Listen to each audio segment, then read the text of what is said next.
XP. That's XP. Welcome everyone to a new format that I couldn't come up with a good name for on short notice, so let's just call it the quick short format, where I pick a game that's more than 10 years old and talk about it. All of that in under 5 minutes. Well, we'll see how well that works out. In today's episode, The Hobbit from 2003.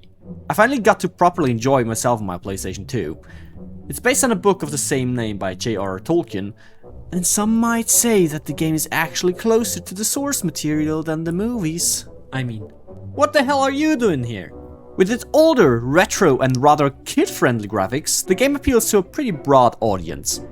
But don't let that fool you. Beneath the child-friendly surface lurks an orc so grotesque that not even the One Ring could save you.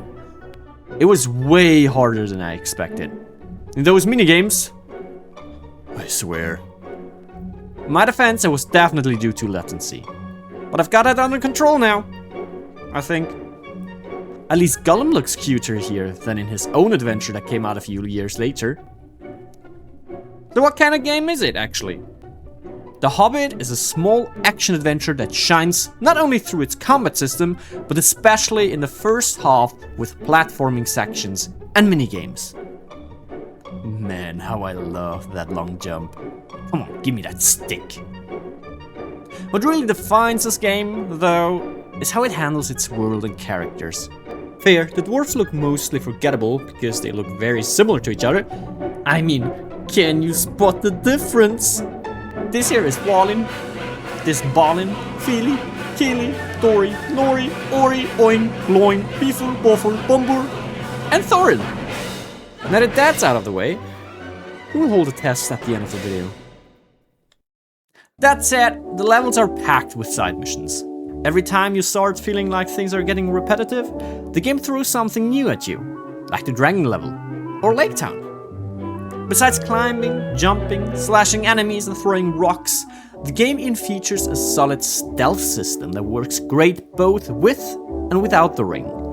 The highlight here is definitely, as mentioned before, the Lonely Mountain section, where you're basically supposed to cuddle with Smaug.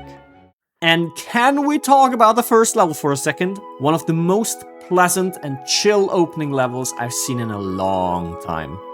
Hobbiton eases you into the gameplay, shines with a wonderful atmosphere, plenty of tasks, and a charm that practically spills into your living room. Even though the final was a bit meh, and forest levels, especially the spider level, eventually started to bore me, I still felt thoroughly entertained until the very end.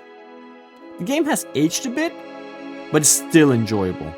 I wouldn't recommend it to my kids. Let them cling to the sweet life a little longer, please. But for every retro enthusiast and Lord of the Rings fan, picking up this game is an absolute must.